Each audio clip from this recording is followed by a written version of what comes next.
Bonjour à tous et à toutes. Donc ici, comme tu l'as dit, on est sur le deuxième flirt. Ce flirt, c'est une histoire d'une relation qui naît, où on essaye quand même entre plusieurs associations et plusieurs structures de voir si on arrive à travailler ensemble et quels sont les moyens qu'on va pouvoir mettre pour créer ce lieu fabrique, ce lieu qu'on appelle idéal. Et derrière idéal, on ne sait pas trop ce qu'on met encore, parce que idéal, ça veut tout et rien dire. Et on essaye de le définir en public, avec les publics et avec les différentes associations et collaborations qu'on mène à travers ces différents projets culturels. En gros, ce qu'on essaie de faire avec Flirt, c'est de rendre public nos recherches, parce qu'on se voit très souvent, hein, on fait des réunions très très souvent, et on parle de différentes inspirations. Moi, je viens de l'architecture, vous venez des arts, et en fait, on se rend compte qu'on a besoin de voir la même chose pour pouvoir parler le même langage. Donc c'est la deuxième fois qu'on est en rendez-vous avec ces différentes associations. Et aujourd'hui, on a prévu, parce que c'est un rendez-vous particulier, ce sont les Journées nationales de l'architecture en France. Donc on a fait un focus sur différents types de pratiques d'architectes. Tu parlais des différentes thématiques qui animent ce deuxième flirt. Elles sont effectivement sur le mur, mais en fait, on a vu que quel que soit le lieu qu'on trouvera plus tard et la manière dont on le construira, il y a quand même des axes de lecture qui nous semblent extrêmement importants. La question du réemploi et des matériaux. On ne veut pas faire un bâtiment qui serait sorti de nulle part dans un environnement qui n'existe pas encore. La coopération et le faire ensemble, c'est quand même quelque chose qui nous tient extrêmement à cœur, de faire les choses à plusieurs. Donc, quelle est la nature de ces coopérations, ce qu'on essaie de mettre en question. L'espace et la valeur d'usage. Quel type d'espace on parle? Nous, dans notre futur lieu, ce sera des types de production, de démonstration. Est-ce qu'on fait de l'art aujourd'hui de la même manière que ce qu'on faisait il y a 50 ans? Et la question du pouvoir et de la gouvernance, c'est que quand on se met ensemble pour faire les choses, cette question-là, elle revient toujours sur comment on fonctionne. Pour ce deuxième flirt, il y a un exemple qui, pour nous, est très important, qu'on connaît un peu de loin, mais qui n'est pas si loin, et qu'on regarde depuis très longtemps, qui est la fabrique Paula, à Bordeaux. Donc on a décidé pour ce deuxième flirt d'inviter différents acteurs de la fabrique Paula et de rythmer l'ensemble du programme avec des gens qui ont des spécialités différentes. Et aujourd'hui, comme c'est les Journées nationales de l'architecture, on rencontre les architectes. On rencontre deux types d'architectes différents sur la fabrique Paula. On rencontre Yvan Détraz, tu peux mettre, hop, voilà. L'Odyssée architecturale, voilà. On rencontre Yvan Détraz de Bruit du Frigo. Bruit du Frigo, c'est une structure de création. Je crois que vous vous appelez même pas architecte, en fait, c'est vraiment la création. Et puis ensuite, il y a les sous-titres avec tout ce que vous faites à l'intérieur, architecte, urbaniste, designer et artisan. Et moi, ça me touche particulièrement pour des raisons que tu connais, mais à un moment donné, en 1995, dans les écoles d'architecture, il y a eu des grands mouvements de grève qui ont annoncé une nouvelle pratique de l'architecture qui est née à ce moment-là et qui est aujourd'hui une pratique qui a 30 ans, donc une pratique qui a réussi à s'installer et à se professionnaliser d'après l'idée qu'il n'y avait pas que la seule pratique de l'architecture qu'on essayait de nous enseigner, chose qu'on a vue à nouveau en 2023 avec le même type de critique qu'il y avait par rapport à l'enseignement de l'architecture. Donc je suis très contente que tu sois là aujourd'hui pour nous présenter à la fois la fabrique Paula, dans laquelle vous, Bruit du Frigo, êtes à la fois architecte et partie prenant. Et on rencontre aussi Samira Haït Mehdi, qui est cofondatrice de la nouvelle agence qui était en charge de la rénovation du projet de la fabrique Paula telle qu'elle est aujourd'hui. Donc, qui est un lieu, on va voir, il y a eu beaucoup de voyages de cette fabrique Paula. Donc, c'est le bateau sur la Garonne qui est venu s'ancrer là. Mais avant d'être là, il y a eu tout un tas d'étapes qui ont fait que vous avez réussi à faire une programmation sur le temps long. Et on va voir comment cette programmation et la participation citoyenne sont rentrées à l'intérieur du processus. On vous écoute. Je suis ravie de vous avoir ici. Voilà, ça, ce sera la première partie de soirée. La deuxième partie, je la présenterai après.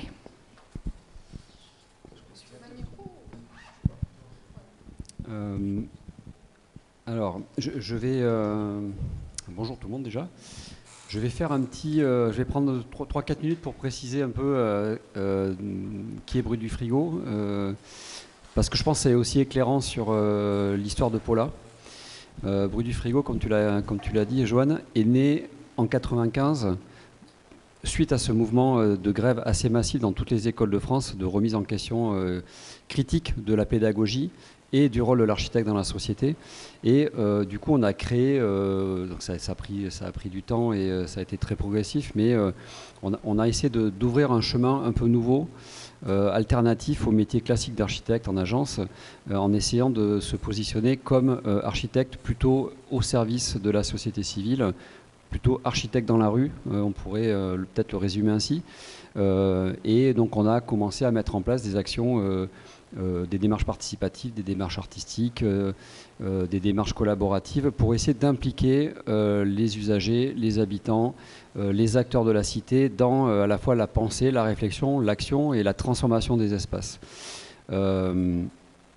Et donc, effectivement, on a fait partie un peu de ces premiers collectifs d'architectes. Aujourd'hui, c'est comme ça que ces initiatives sont désignées en France, qui a fait des petits. Donc aujourd'hui, il y a peut-être dans le paysage des collectifs d'architectes, il y a à peu près 250 en France. On a recensé ça assez récemment.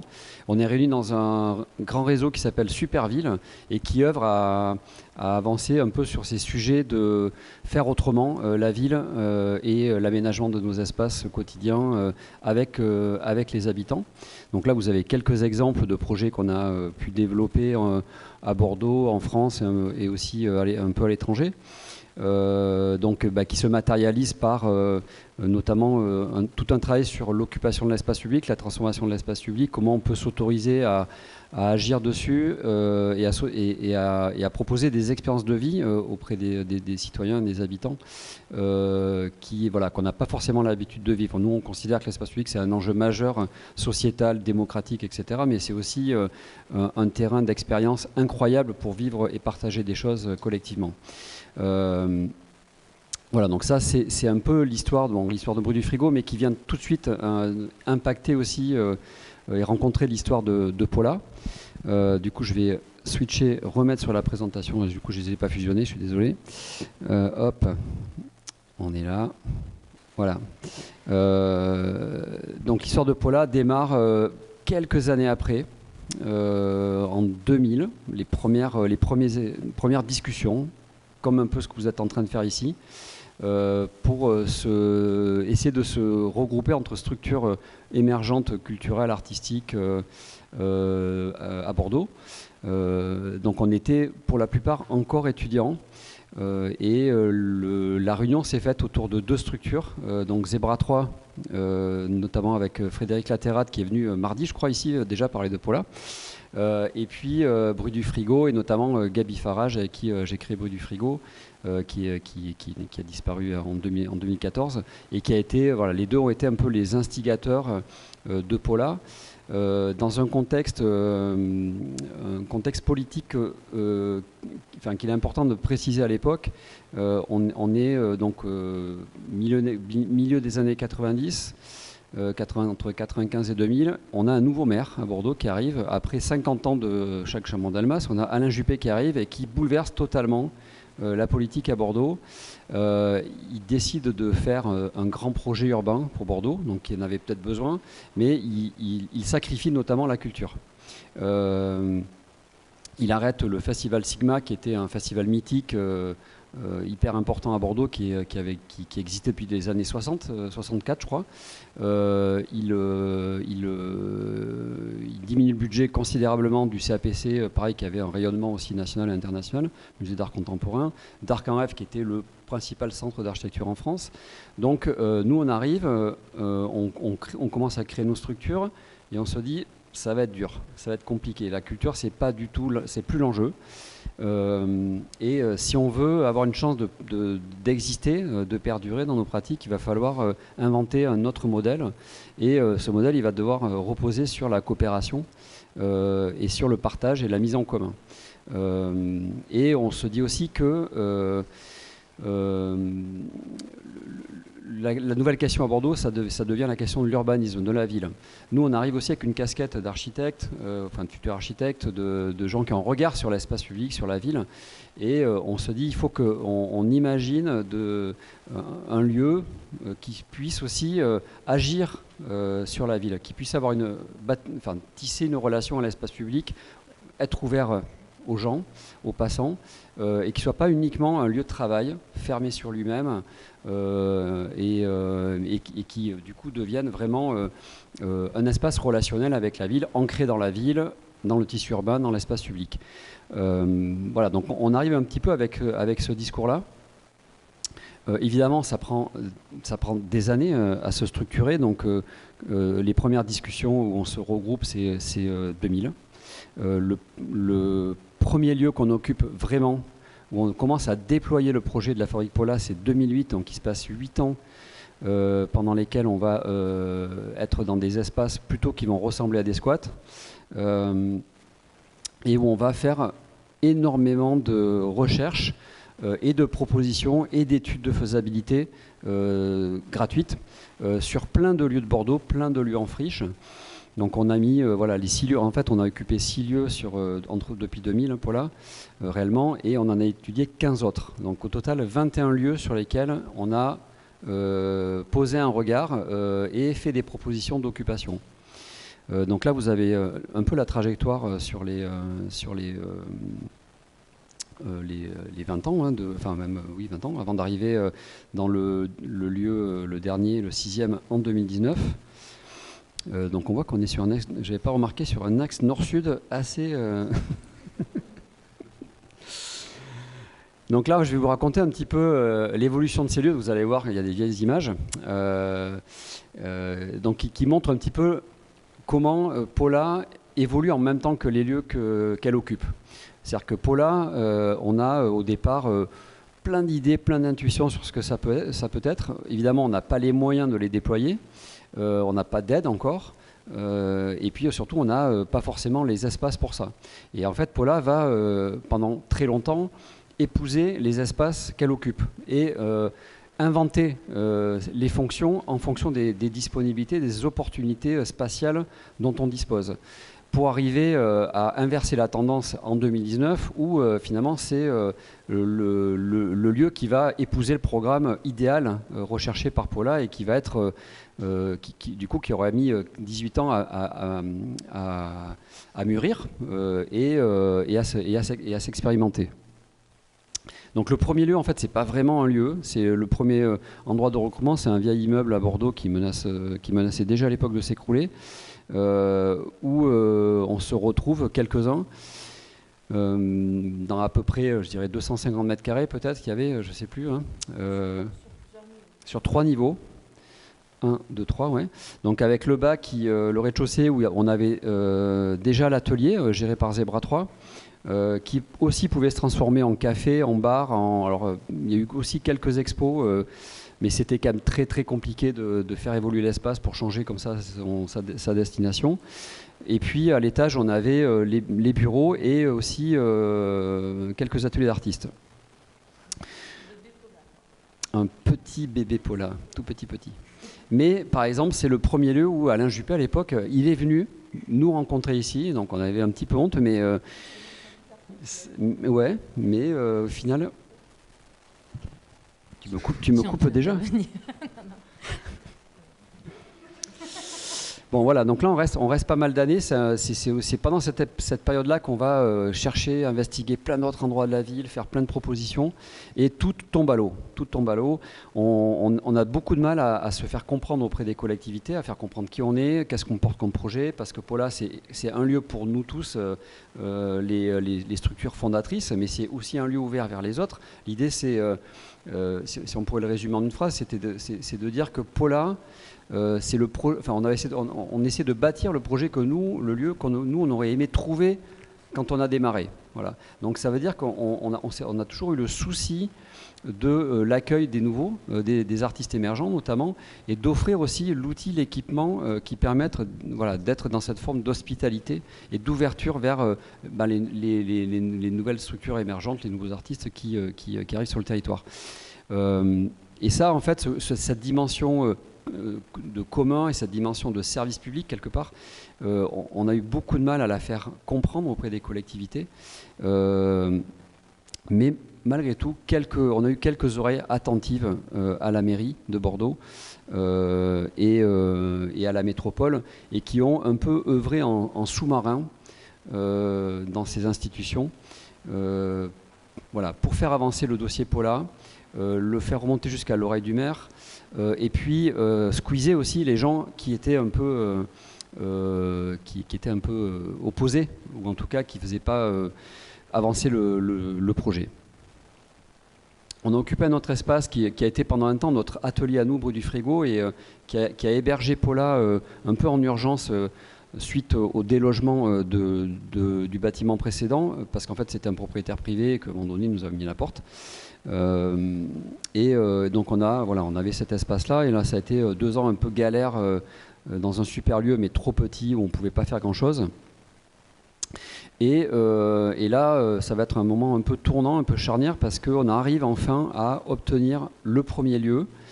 Donc 8 ans plus tard, un ancien dépôt de bus, donc avec un grand parking, une station-service abandonnée et un grand bâtiment très très grand, trop grand pour nous à l'époque, mais qui va nous permettre d'accueillir beaucoup de gens, de nouvelles structures, de nouveaux artistes, dont Samira, la nouvelle agence, qui arrive à ce moment-là. Ouais, j'allais le dire. On était venus avant voir des matchs de foot Ouais. rue des Argentiers, parce que c'était ça aussi. Voilà. Il y avait aussi plein de moments où ils accueillaient du public ou des copains de l'école, puisqu'on était à l'école. Et puis j'avais fait des petits ateliers avec les enfants avec toi aussi avant. Mais voilà, c'est là qu'on arrive en tout cas.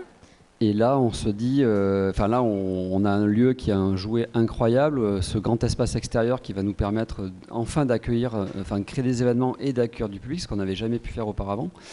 Et puis de mettre en place le programme d'artistes en résidence, donc créer vraiment des studios et des ateliers d'artistes, de déployer un atelier de production digne de ce qu'on souhaitait.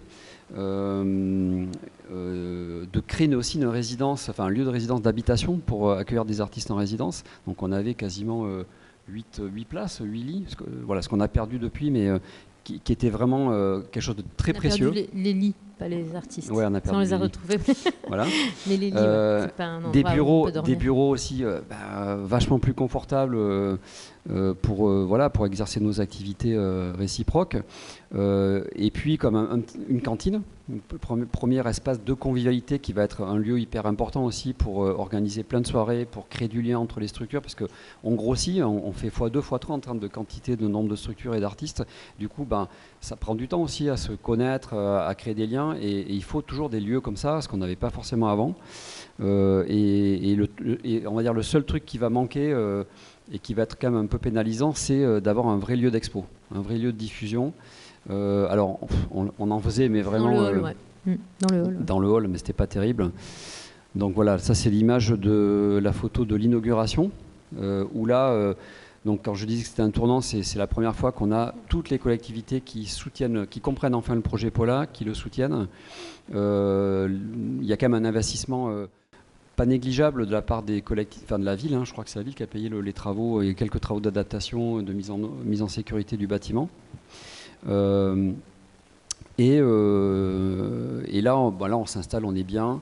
Mais on sait qu'on est là de manière temporaire, évidemment, parce qu'on est dans un quartier, les bassins flots, qui va entamer une mutation importante. Aujourd'hui, le bâtiment n'existe plus, il a été rasé. Il y a des grands immeubles à la place. Et on est un peu tout seul dans un no man's land urbain, comme ça, où on peut se permettre de faire plein de choses. Et on va rester là jusqu'en 2013. 2013, on nous dit il faut partir, 2012, on nous dit il faut partir, mais sans solution. Là, les relations, entre-temps, se sont quand même considérablement tendues avec la ville. Des réunions très très complexes. Mais on savait qu'en arrivant ici, dans ce bâtiment à la Citram, dans un bâtiment public, on s'est dit ça va être notre force, on va en faire une stratégie de mettre le pied quelque part dans un bâtiment public, parce qu'on se dit ils vont pas nous déloger comme ça, quoi. C'est pas parce qu'on doit partir, s'il n'y a pas une solution en face, on bouge pas. Et là, ça a été un bras de fer hyper dur, hyper violent avec la ville. On se parlait plus à un moment, c'était vraiment silence radio. Mais la ville, à un moment donné, on a eu peur de commencer à devoir payer des pénalités parce que derrière, il y avait des promoteurs. Et là, ils se sont un peu affairés. Et ça a correspondu à un moment aussi où la métropole et la ville de Bordeaux, politiquement, se sont tirés la bourre entre le PS et l'UMP à l'époque, je crois, sur que faire de Paula. Et c'est ce qui nous a un petit peu sauvés et qui nous a permis d'aller de descendre complètement au sud, à Bègles. Donc on change, on quitte Bordeaux, on va dans une commune voisine, dans un lieu incroyable aussi, un ancien centre de tri postal, genre 25 000 m². On n'occupait pas l'intégralité évidemment, mais un lieu assez dingue où on va commencer à redéployer les mêmes fonctions. Entre-temps, Paula se structure aussi, c'est-à-dire qu'on crée un staff, une équipe, on recrute un directeur, ce qui n'existait pas avant. Et donc là, on commence à avoir une structure de plus en plus autonome, alors qui est toujours conduite et guidée par un conseil d'administration composé des membres, des artistes et des structures, mais quand même qui se professionnalise, qui devient du coup aussi beaucoup plus crédible auprès des institutions. Parce qu'on identifie un directeur, une tête qui porte un discours qui est clair, etc. Et qui nous aussi nous soulage, parce que ça a été Fred, ça a été moi, ça a été Gabi et d'autres. Et au bout d'un moment, on n'est plus vraiment audible auprès des collectivités. Il est arrivé à ce moment-là, Blaise ? Blaise, il arrive là, oui. Et voilà. Et donc là, on arrive dans un bâtiment énorme, ancien centre de tri postal. Donc là, il va falloir faire des travaux assez importants pour pouvoir créer des bureaux, créer des ateliers, parce que c'est un immense espace qu'avec des poteaux. Donc on voit le avant-après, entre le haut et le bas. On a des grands bureaux, on n'en voit pas trop, mais avec des hauteurs de plafond de 4 mètres, ou je ne sais plus combien. Donc on arrive à redéployer à peu près les mêmes fonctions en un peu plus grand. Et surtout, là, on a enfin un vrai lieu d'expo. Donc on peut vraiment commencer à programmer, déjà pour les gens qui sont dans Paula et qui ont besoin d'avoir des lieux de diffusion et des lieux d'expo, mais aussi pour des structures extérieures qui sont toujours à la recherche d'espaces d'expo à Bordeaux. Et là, on va commencer vraiment à mettre en place un régime de croisière d'exposition qui va faire venir du monde et qui va commencer là à ancrer Paula aussi dans sa dimension publique à Bordeaux. C'est-à-dire que le lieu précédent, à la Citram, comme il n'y avait pas de lieu d'expo, à part des moments comme l'inauguration, mais les gens ne venaient pas en fait, et puis on était vraiment loin. Là, on était aussi loin, quelque part, mais comme il y avait une programmation régulière, du coup, on a commencé à être beaucoup plus identifié comme un lieu un peu incontournable, artistique, culturel à Bordeaux, et pas uniquement un lieu de fabrique. Toujours la cantine. C'est là aussi on va expérimenter les interstices spatiaux, qu'on va retrouver dans le projet final, de se dire qu'il y a les organes du projet, les lieux d'expo, les lieux des ateliers, etc., etc. Mais aussi il y a plein d'espaces un peu fluides comme ça qui organisent toutes ces fonctions et dans lesquels on va pouvoir, qui ont une certaine souplesse et dans lesquels on va pouvoir expérimenter des choses. Donc on avait des énormes couloirs de 6 mètres de large. Et en fait, on a quelque part repris cette histoire-là dans le nouveau projet, d'avoir ces espaces généreux, ouverts, libres. Alors, voilà, faut que les espaces le permettent, évidemment. C'est une forme de luxe, on pourrait dire. Mais c'est des lieux précieux parce que il se passe beaucoup de choses aussi dans les interstices. Pas que des dépôts du stock, mais aussi beaucoup de relations et c'est des lieux que les gens, qu'on investit aussi sans forcément réserver un espace, demander une autorisation ou prévenir ou programmer. C'est le principe de l'interstice. Et on arrive au 5e lieu. Donc là, il y a un truc que tu n'as pas dit aussi. Quand tu parles du changement entre celui d'avant lui, là, d'avant la cité numérique, c'est que, ce que je trouve important par rapport au montage et au combat, entre guillemets, avec les pouvoirs locaux, c'est que je me souviens très bien du moment où il nous proposait aussi d'autres lieux plus petits, et du coup, il lui fallut se séparer. Et je me rappelle très bien qu'Yvan, ici présent, disait non, il faut rester groupé. Et ça, la force d'être nombreux, c'était important aussi pour avoir un poids et être solide. c'était hyper important. Et ça s'est présenté 2 fois quand même dans l'histoire de Paula. Cette proposition que nous faisaient du coup les institutions, plutôt la mairie, la métropole, de nous proposer d'autres lieux plus petits et d'y aller séparément. Et donc ça, toujours Paula a dit non. Je dis ça par rapport à la suite de votre aventure à vous ici. Oui, en fait, comme je disais, le fait qu'on grossissait. On grossissait, on s'enracinait. Ouais. Et ça inquiétait beaucoup la ville parce qu'il y avait toujours, quand même, on était là en sursis dans ces lieux. C'était toujours des lieux pour 3 ans, 4 ans. Ouais. Il y avait un projet urbain derrière. On se structurait, on devenait de plus en plus solide. Et même si, vraiment, ces moments de basculement d'un lieu à l'autre. Voilà, ces changements, ces moments de bascule étaient toujours des moments hyper risqués. Donc, hyper risqués, hyper violents à vivre et risqués parce qu'en fait, notamment entre ce lieu-là et le suivant, Paula a failli disparaître. Oui. Il y a eu un moment où ça a été... Oui, parce que on a failli rendre les armes. Aussi, mais malgré tout, il y a eu des moments où on s'est ressaisi et ça a été des moments hyper, on est sorti évidemment renforcé de ces épreuves-là. Et en fait, ce lien hyper fort entre les structures fondatrices de Paula qui ont grossi de plus en plus, qui sont de plus en plus nombreuses. Il est encore là aujourd'hui et c'est ce qui tient le projet, ce qui fait aussi son originalité, sa spécificité, son identité. Quand les nouveaux arrivent à Paula, ça transparaît, ça se perçoit ce lien entre tout le monde, quoi. Qui parfois d'ailleurs, là on fait beaucoup d'efforts aussi maintenant quand il y a des nouvelles structures aussi pour les intégrer plus facilement parce que justement ce lien aussi entre les anciens il est palpable et parfois c'est aussi difficile pour les nouveaux mais ça on en parlera après.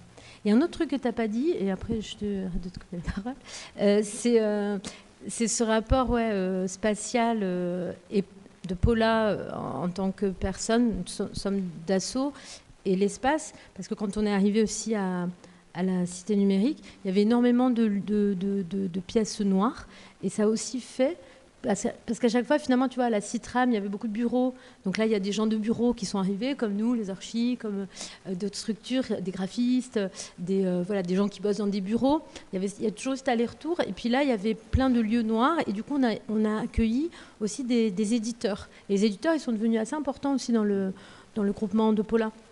Donc il y a eu, parce que je pense qu'il y a des archis là dans la salle, il y a aussi ce lien, ce rapport qui se fait sans être complètement déconnecté parce que Paula c'est resté autour des arts visuels. C'est un peu la ligne par rapport à tout ce qu'on pourrait faire. Bon, c'est resté là-dessus, mais là-dessus, ça a pu quand même s'ouvrir à d'autres pratiques en rapport avec les lieux qu'on nous mettait à disposition. C'était presque pas du hasard, mais un peu quand même, quoi.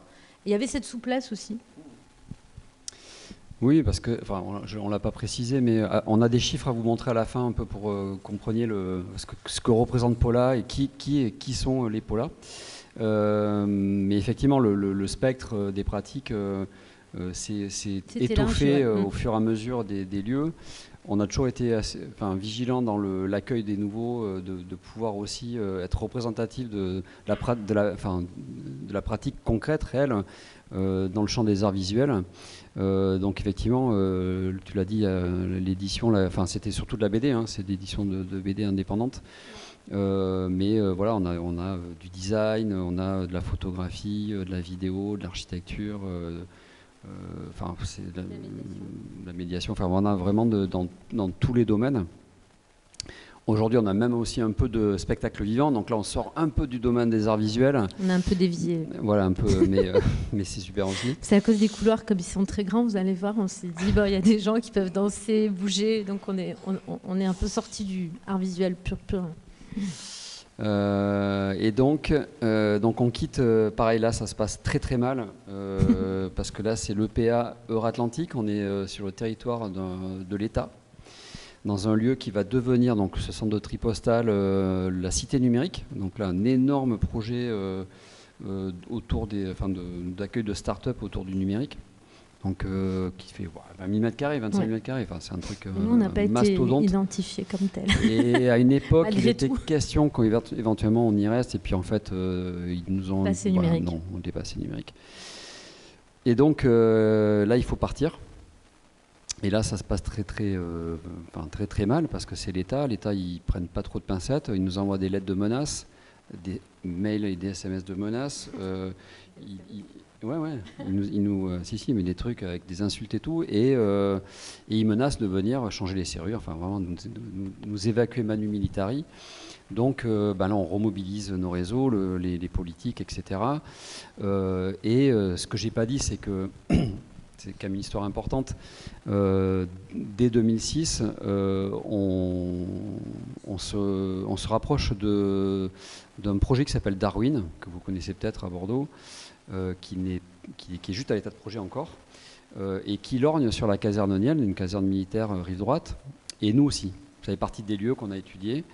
Et on se dit, on va créer une candidature commune qu'on va porter auprès de la ville notamment, pour investir cette friche, enfin une partie de cette friche parce que c'est énorme, et développer d'un côté le projet Darwin et de l'autre côté le projet de Paula. Darwin, c'est un projet privé, ça avance vite. Paula, c'est un projet qui a besoin des financements publics pour se mettre en place et se pérenniser, ça avance beaucoup moins vite. Mais malgré tout, l'hypothèse reste d'actualité pendant de longues années, y compris quand on est là. On est là dans la perspective d'aller à Darwin, enfin sur le site de la caserne Niel, en face de Darwin, dans les magasins généreux. On va même jusqu'à travailler avec Chloé Baudard, l'architecte, sur les esquisses. Enfin, voilà, le travail se met en place vraiment pour aller là-bas, quoi.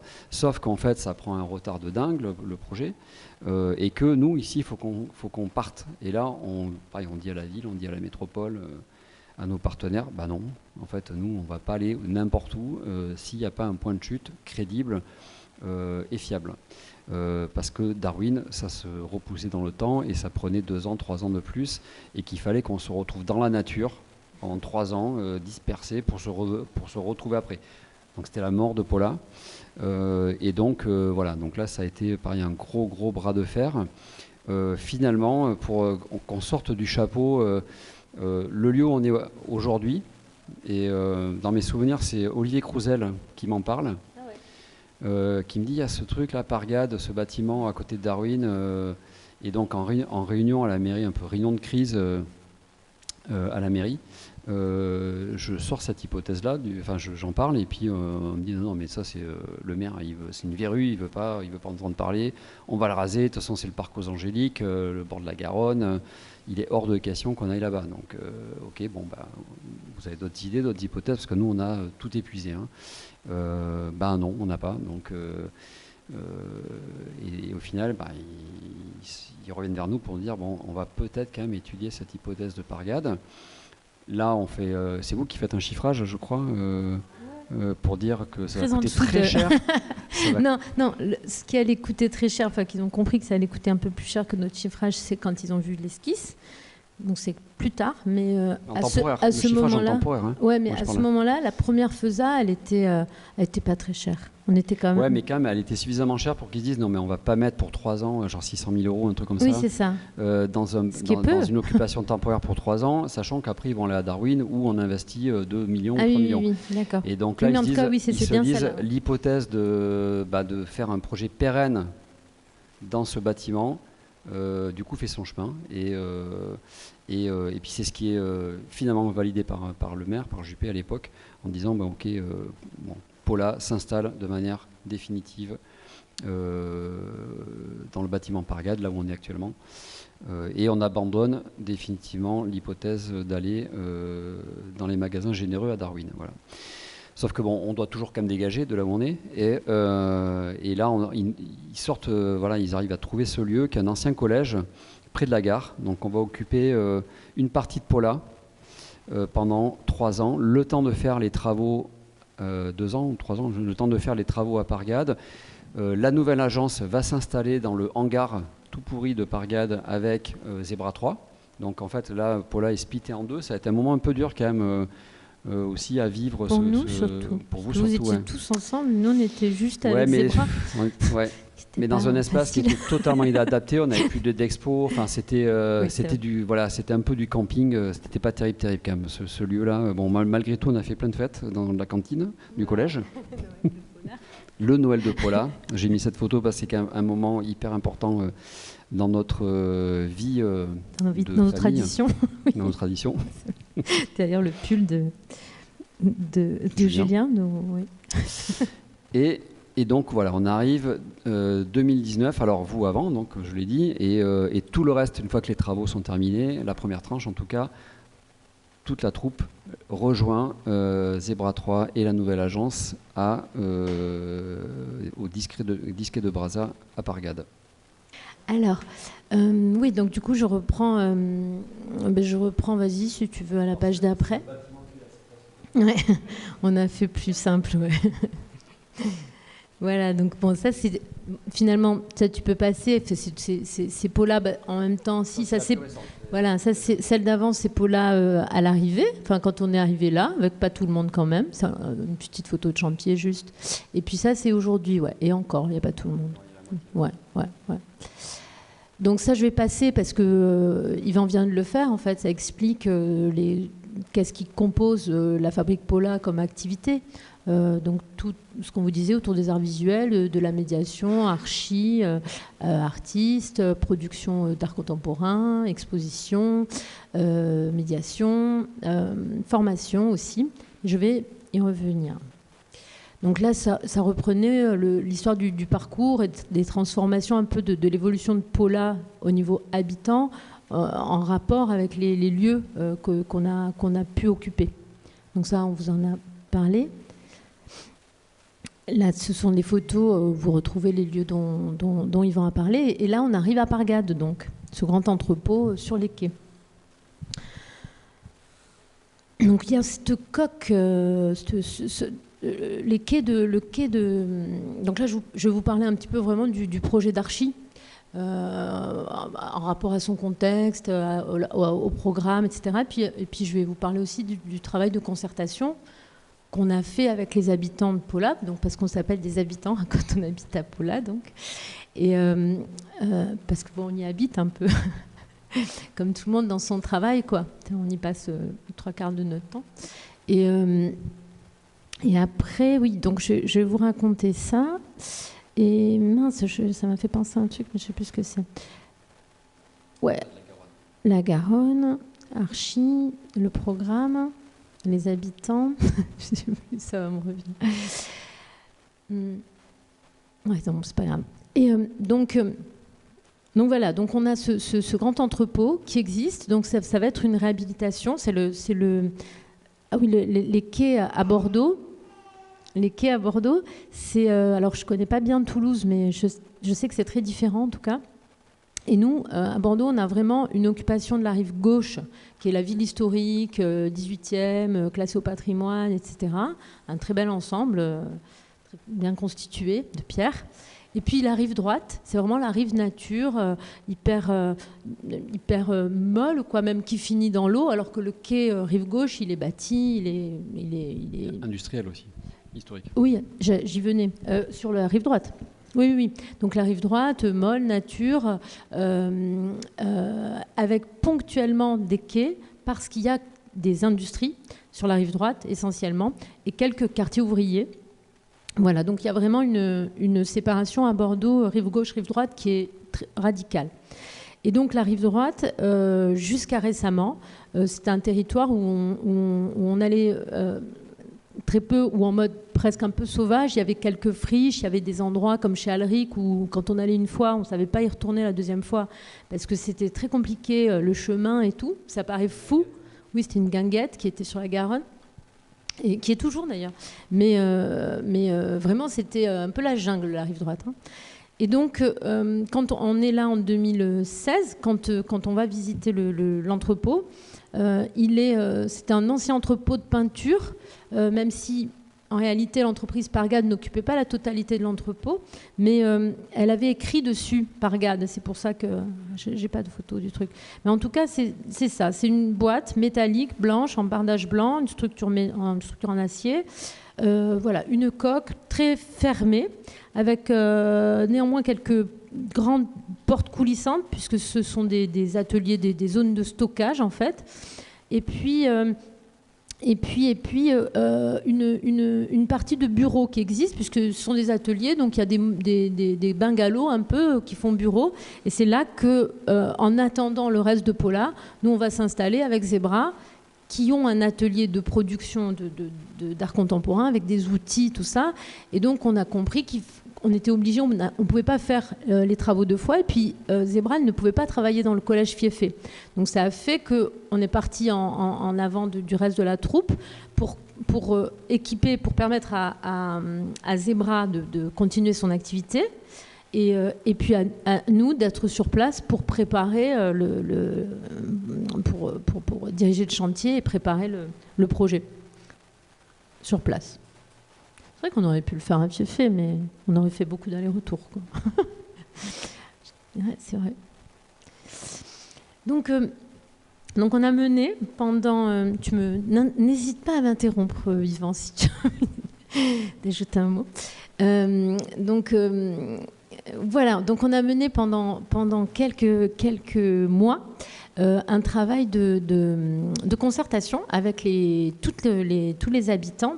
Et peut-être que ce que je voulais dire tout à l'heure, c'est que ce travail, on l'avait déjà un peu entamé quand on était à la Cité numérique, puisque, comme vous a montré Yvan, au début, les plateaux étaient libres. Donc on avait déjà fait ce travail d'identifier auprès des habitants les besoins qu'on avait en commun, les choses que certaines structures avaient vraiment en propre, et puis après, les choses aussi que toutes les structures pouvaient partager. C'est un peu les trois types de locaux qu'on va trouver après dans Paula. Les bureaux privés, on va dire, ou les ateliers bureaux privés, les zones très spécifiques pour des structures qui ont des usages particuliers, et puis après toutes les zones qu'on partage. Et petit à petit, ces zones qu'on partage, en fait, elles deviennent plus de la moitié du programme de Paula.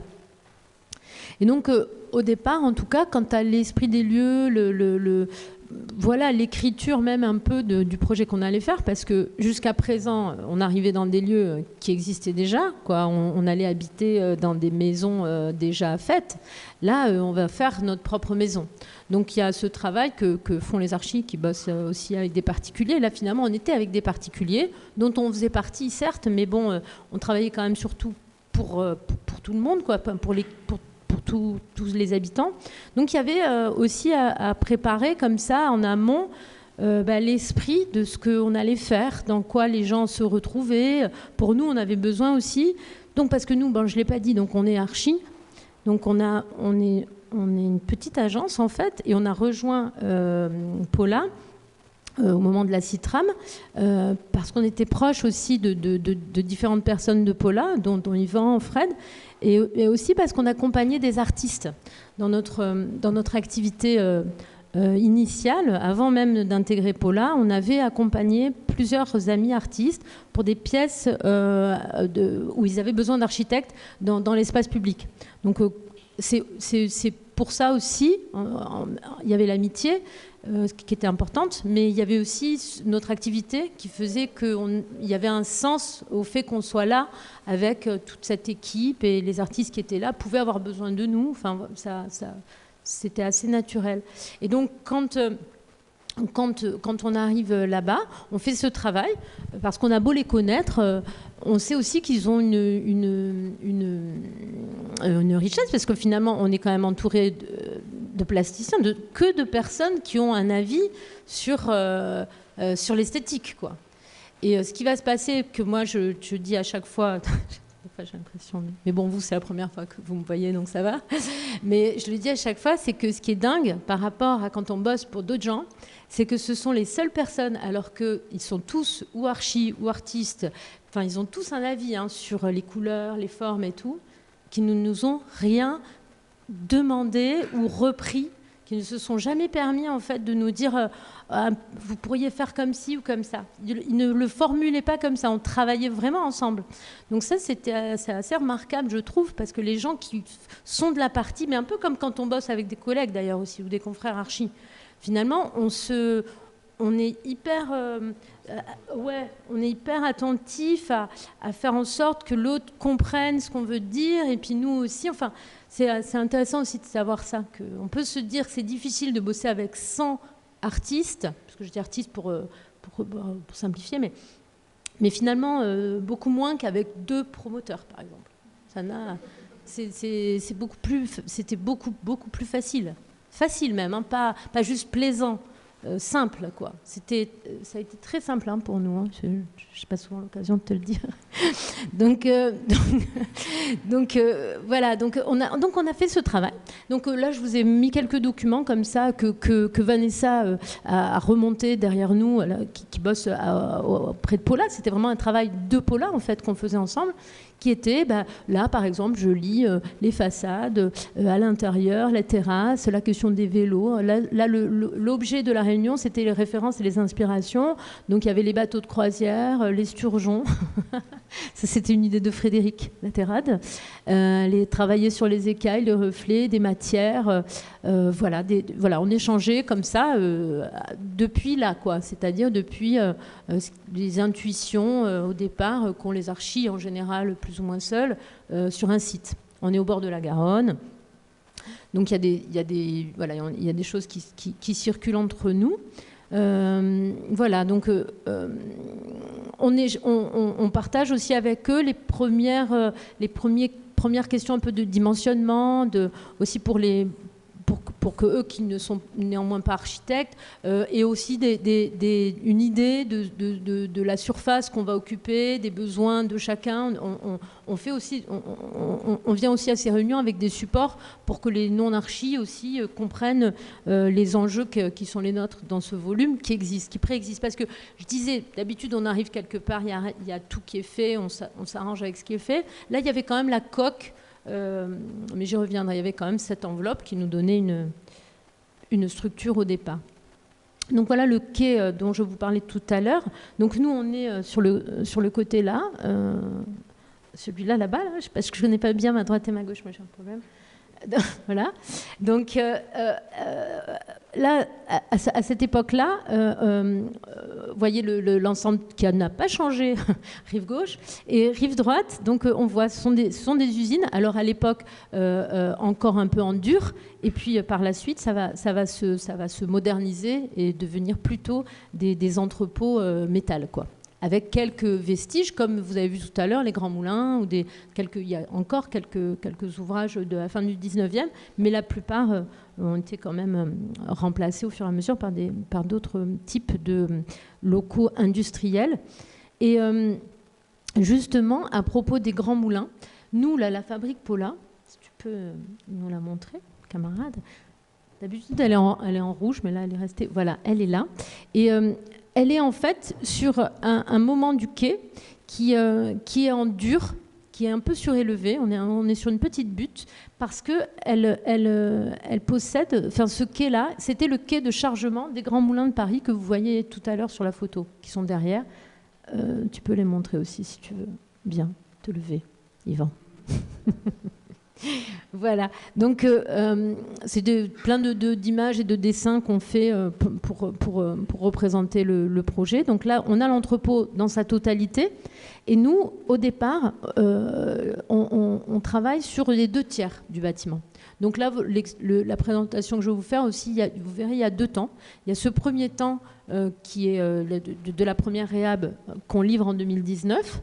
Et puis après, on va s'occuper de la deuxième tranche. Voilà. Et après, on va finalement avoir la possibilité d'aller jusqu'au bout de l'entrepôt. Mais au départ, on ne nous en donne que 2/3. Tu veux dire quelque chose à ce propos ? On aurait pu avoir l'intégralité du bâtiment, ce qui aurait totalement changé le projet architectural et le fonctionnement. Ça aurait été moins bien finalement. Ça aurait été moins bien. Je suis pas sûr. Mais, si. Mais voilà, je pense que c'est comme ça a été arraché de haute lutte ce bâtiment. Il y a des gens, c'est mon interprétation, à la ville qui ont œuvré pour qu'on n'ait pas tout le bâtiment. C'était trop. Ils voulaient qu'on le partage avec des gens qui au départ, hein, je me rappelle, on nous avait dit ça, parce que je vous montrerai après ce qu'on avait présenté en mairie à ce moment-là. Eh bien, je me rappelle très bien de la remarque qui disait, bon, mais vous, on ne peut pas vous laisser que vous dans le bâtiment, parce qu'il faut des gens qui gagnent de l'argent. Il fallait qu'on partage cet espace. En plus, après, c'est pas du tout ce qui s'est passé, parce que finalement, ils l'ont laissé à des gens qui gagnaient pas plus d'argent que nous. Mais du genre des scouts ou des gens des beaux-arts, enfin, vraiment pas des gens. Mais au départ, ils avaient dans l'idée que ce lieu-là, pour qu'il se maintienne, il fallait faire un peu comme Darwin, dans l'idée qu'ils avaient de Darwin en tout cas. C'est-à-dire qu'il fallait qu'on partage l'économie mixte, quoi. Mais c'est fallait, surtout que nous, je pense bon, que on ne rapporte rien. Au-delà de ça, symboliquement, c'est surtout que il fallait pas que ce soit Paula. Ouais. Le bâtiment égale Paula. Ouais. En tout cas, voilà, ils justifiaient aussi ça comme ça à l'époque. Mais bon, on était déjà bien contents d'avoir réussi à mettre un pied dans la porte. Et donc on a continué. Et là, en fait, c'est une illustration qui vous montre la situation de Paula sur une espèce de parcours là qu'on a un peu stylisé. Et Paula a la chance, donc, si tu le trouves, est-ce que tu as trouvé, Paula ? Voilà, d'être sur ce qu'on appelle la boucle des ponts. C'est notre petit sport bordelais qui consiste donc à aller d'un pont à l'autre, donc pont de Pierre, pont Chaban. Et donc, il y a tout un tas de joggeurs, et puis même en famille, qui font, quand on passe un week-end à Bordeaux, donc si vous venez bien sûr, vous viendrez nous voir sur la boucle des ponts et vous ferez le tour. Et parce que ça permet voilà, c'est une très jolie balade sur la Garonne. Et donc nous, on était là-dessus. Donc ça, c'était hyper important et intéressant pour nous parce que, par rapport à ce que vous disiez, Yvan, tout à l'heure, de cette ambition de Paula de faire entrer les gens au contact de l'art, de voir des artistes travailler, et puis de ne pas être intimidés par des lieux institutionnels. Voilà, le fait d'avoir cette vitrine, enfin cette possibilité de faire entrer le grand public, ou même des publics éloignés, tout ça, c'était aussi... hyper important pour nous. Ce lieu, cette localisation géographique là, sur la Garonne, elle est incroyable, quoi. C'est un endroit qu'on n'aurait pas osé demander si on nous avait proposé de choisir, quoi, je pense. Enfin, toi, tu aurais peut-être osé, parce que lui, il n'hésite pas. Mais quand même, voilà. Là, on est sur la Garonne, vous verrez, c'est très privilégié comme endroit, il est super. Donc le programme, voilà, au départ, donc on a cet entrepôt, pas aussi joli qu'un truc du 19e, hein, c'est plutôt années 60-70, une charpente métal avec des portiques comme ça métalliques tous les 8 mètres. Donc on savait qu'on allait s'organiser là-dedans, dans cette trame de 8 mètres, qui est commode. Voilà le programme de Paula, c'est si on occupe le rez-de-chaussée de ce qu'on a à ce moment-là, mais bon, on va simplifier, si on occupe le rez-de-chaussée de l'entrepôt tel qu'il est, on occupe la totalité. Voilà.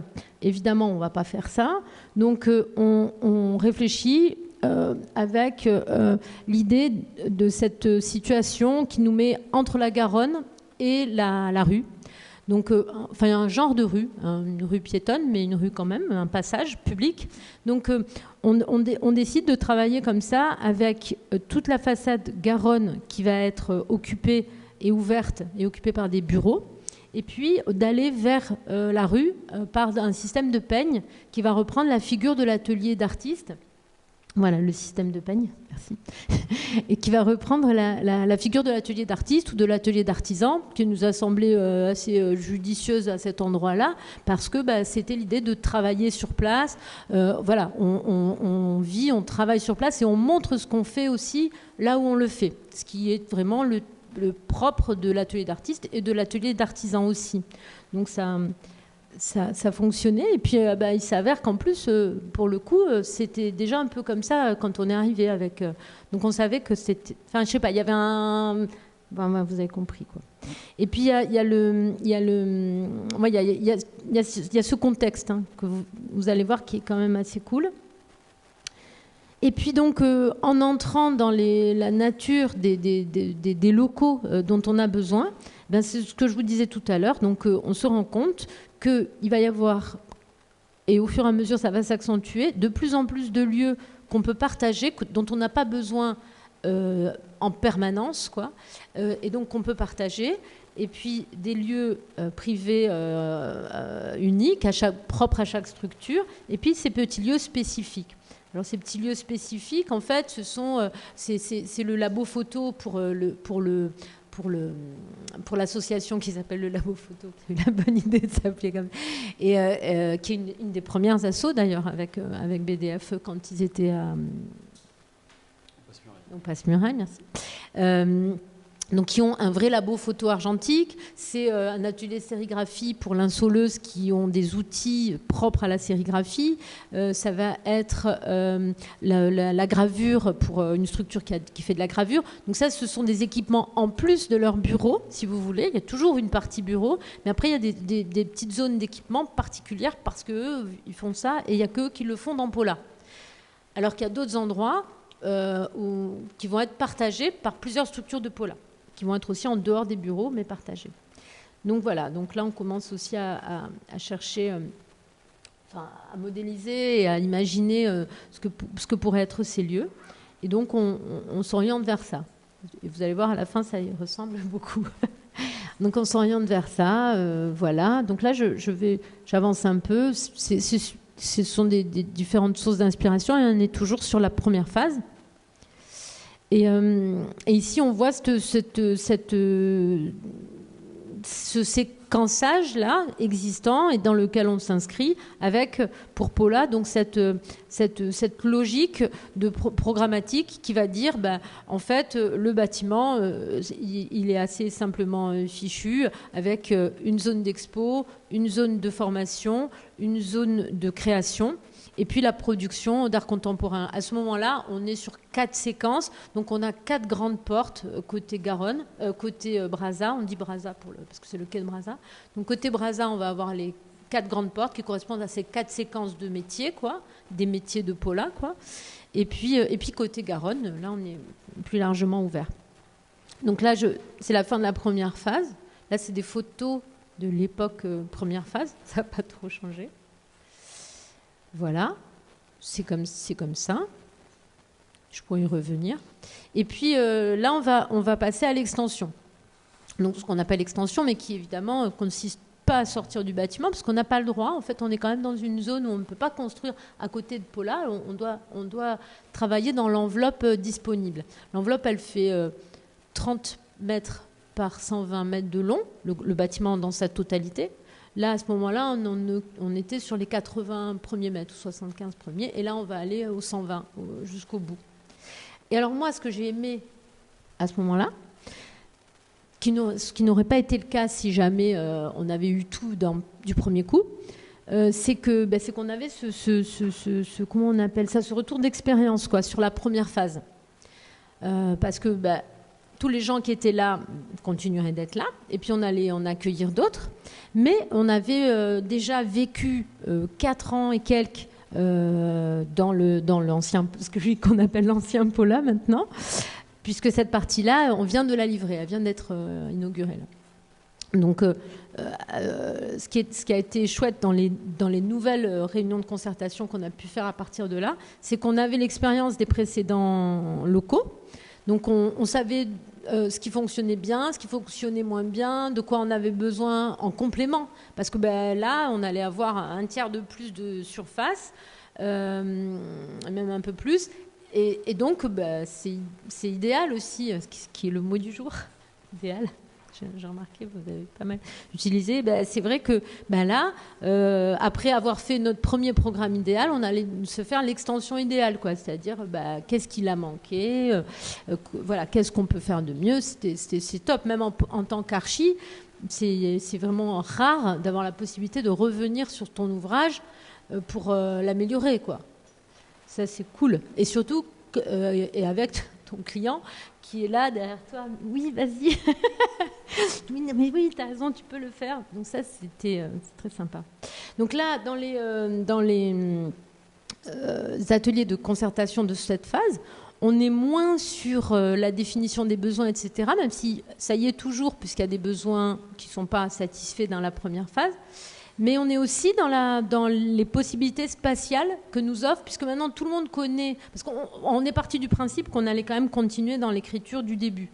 On n'a pas envisagé aux 2/3 du bâtiment de changer complètement de trucs sur la suite. Ça n'a pas été vraiment un sujet, ça nous paraissait normal. On est des archis quand même assez sobres, et comme ils nous avaient confié la suite, on est resté dans l'esprit, la sobriété qui était celle du projet de départ, quoi. S'ils avaient pris un autre archi à ce moment-là, on l'aurait très mal pris, c'est sûr. Mais après, on est joueurs, donc on aurait dit, bon, c'est comme ça. Oui, c'est ça, on aurait bien embêté. Non, on aurait joué le jeu, évidemment.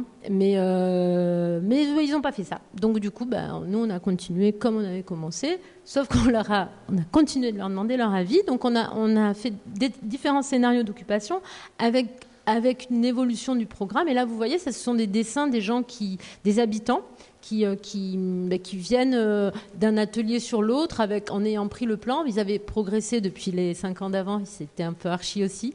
Donc ils commençaient à dessiner des plans. Et donc ils revenaient, ils mettaient aussi leurs engins, leurs machines, leurs trucs dans les plans pour voir si tout ça allait bien rentrer. Et donc les ateliers, ils étaient plutôt orientés comme ça, à ce stade.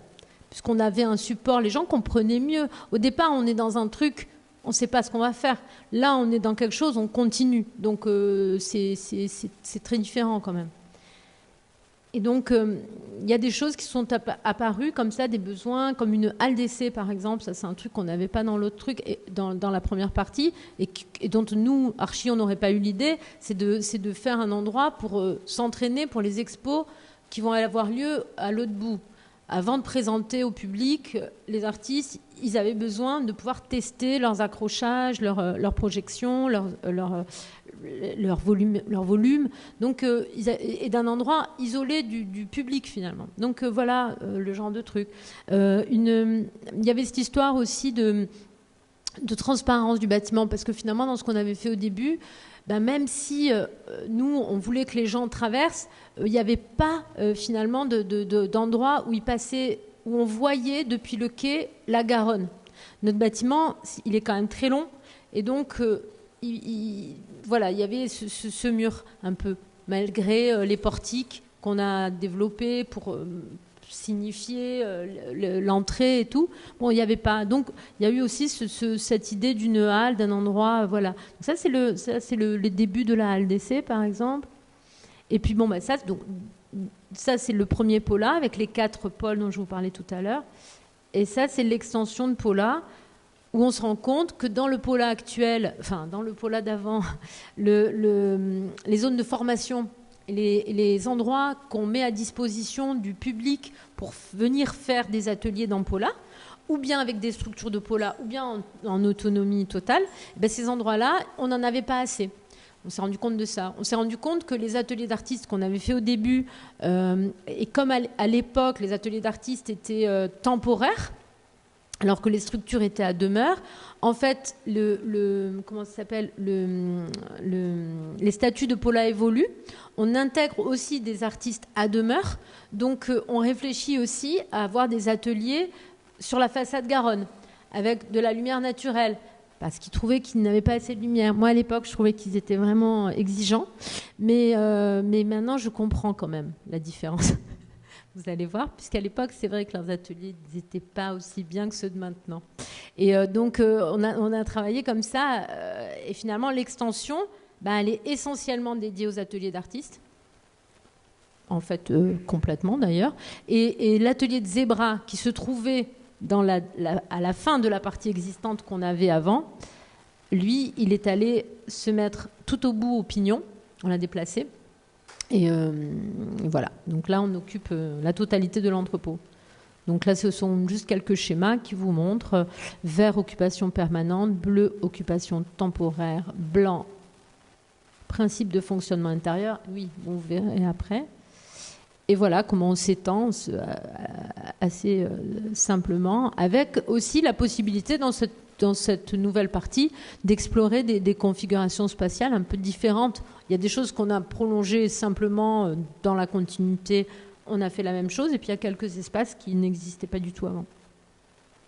Voilà, donc ça, ce sont les travaux de réflexion sur la façade, pour essayer de trouver un peu plus de lumière côté Brazza. Voilà, donc voilà, c'est des choses qu'on a partagées au moment de la concertation pour réfléchir à comment on faisait entrer la lumière, tout en conservant cette enveloppe, enfin, ce qui devenait un peu signifiant pour nous aussi de ce grand entrepôt blanc avec ce bardage blanc qui servait aussi de support à des expos qu'on trouvait chouettes en façade. Et nous, on avait du mal à ouvrir plus, parce qu'on trouvait en plus que ça affaiblissait les portiques, d'ouvrir plus façade Brazza. Et donc voilà, on a réfléchi à ça, de comment trouver de la lumière sans ouvrir forcément davantage en façade côté Brazza. Mais on l'a quand même un peu ouverte. On n'avait pas le choix. Donc ben voilà, ça c'est l'état des lieux en fait de la façade, c'est la façade du bas. Après ça c'est la façade Garonne en bas, et ça c'est la façade Brazza là-haut. Ça c'est la première phase où vous avez les 3 premiers portiques et les stocks et pas les autres. Et puis peut-être qu'après, oui, on voit la suite une fois qu'on a rajouté la halle et l'autre zone d'atelier. Et puis façade Garonne où on va jusqu'au bout, jusqu'à l'atelier de Zebra, voilà. Et là on est à l'intérieur avec donc la halle, la vue générale et les ateliers d'artistes qui sont finalement maintenant des variantes un peu des espaces de bureaux qui existaient avant dans la première partie, mais effectivement beaucoup plus lumineux que ceux de la première phase. Il faut le reconnaître. Ils avaient raison. Le client avait raison. Et là, c'est l'atelier de Zebra au bout, et des salles, la LDC, la salle privatisable, enfin une des salles privatisables. Et c'est une vue générale où on retrouve cette histoire de portique et de... Voilà, le quai de Brazza piéton qui permet de faire la boucle des ponts, c'est cette rue-là qui passe devant. Et puis voilà, oui, après la façade Garonne, du coup, là, vous ne la voyez pas, elle est de l'autre côté. Mais enfin, en tout cas, à Bordeaux, la Garonne, c'est comme ça. Visiblement, la vôtre, elle ressemble plus à la rive droite.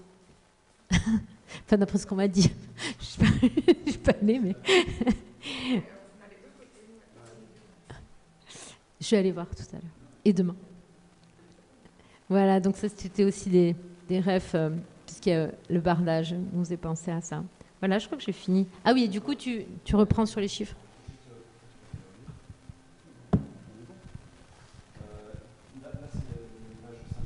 Comme vous pouvez le voir, pardon, là c'est une image de synthèse. Ça n'existe pas. C'est actuellement, on est inscrit sur le territoire édroit dans le parc aux Angéliques, donc qui a été aménagé sur la partie du haut et dont le raménagement reprend à peu près 200 mètres, 300 mètres au sud de Paula.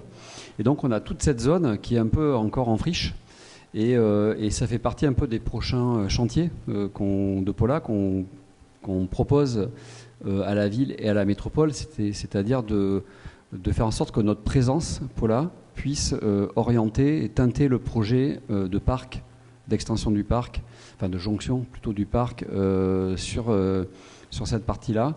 Donc concrètement, c'est pourquoi pas proposer que l'aménagement du mobilier urbain, des aires de jeu, j'en sais rien, puisse être fait par des artistes. Voilà, donc ça fait partie de la suite en termes de notre rôle d'acteur dans la ville. On a plutôt une oreille attentive pour l'instant, mais bon, il y a des élections bientôt, donc on verra. Et puis la tour là que vous voyez, c'est pareil, c'est le petit édifice. Ça n'existe pas. On avait une tour donc, qui était reliée au Grand Moulin de Paris, qui était la tour de déchargement des céréales. Donc les bateaux arrivaient, déchargeaient les céréales, qui étaient sur un tapis roulant qui passait au-dessus de la voie, qui faisait à peu près une centaine de mètres en hauteur, et qui allait amener le grain dans les Grands Moulins de Paris, dans les entrepôts.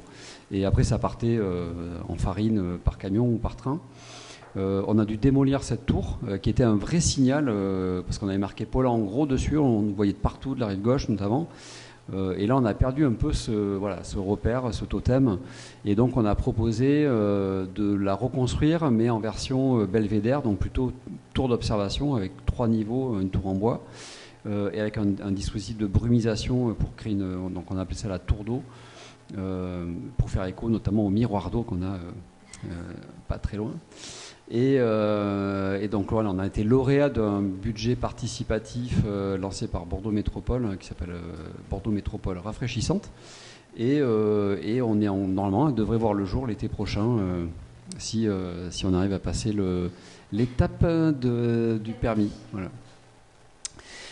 Et donc je voulais terminer par... c'est laquelle, c'est ici, voilà.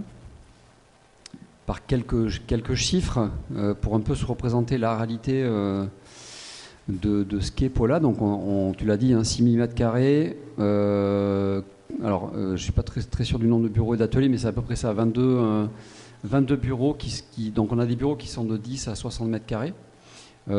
Donc dans les grands, les 60 m², ça peut être une seule structure ou plusieurs structures qui partagent le même bureau. On a 12 ateliers d'artistes, pareil, qui sont toujours dans cette configuration de 10 à 60 m², donc qui peuvent être aussi, qui sont quasiment tout le temps partagés, d'ailleurs. Il y en a les petits, sauf les petits. Voilà.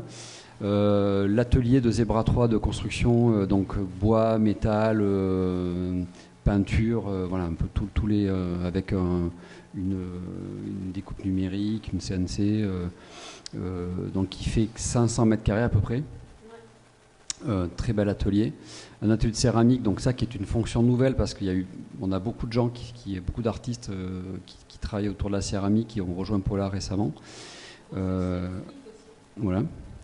Et du coup, notamment Zebra 3 propose un Sculpture Club, qui est un atelier autour de la céramique ouvert au grand public, qui fait 60 m². Donc, un atelier photo, donc plutôt de développement argentique.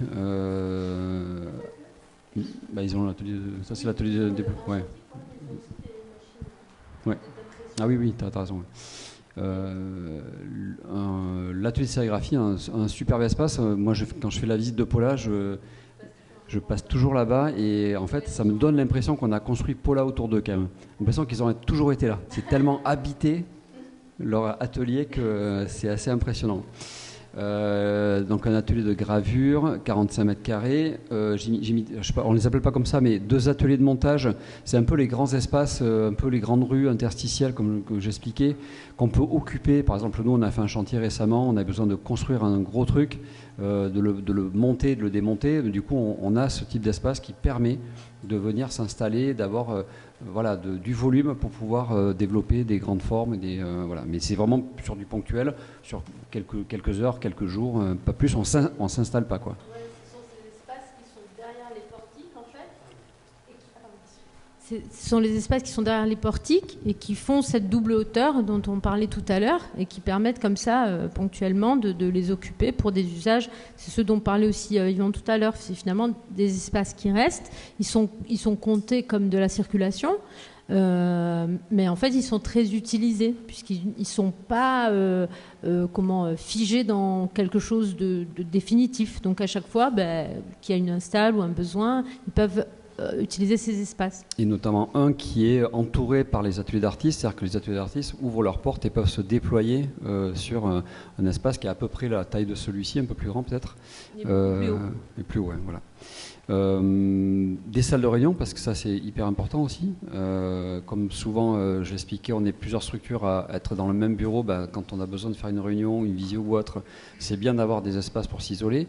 Donc on a à peu près 8, je crois, qui vont de 10 à 150 m². Donc on a une grande salle aujourd'hui qui peut accueillir des grosses réunions, voire plutôt un format de séminaire.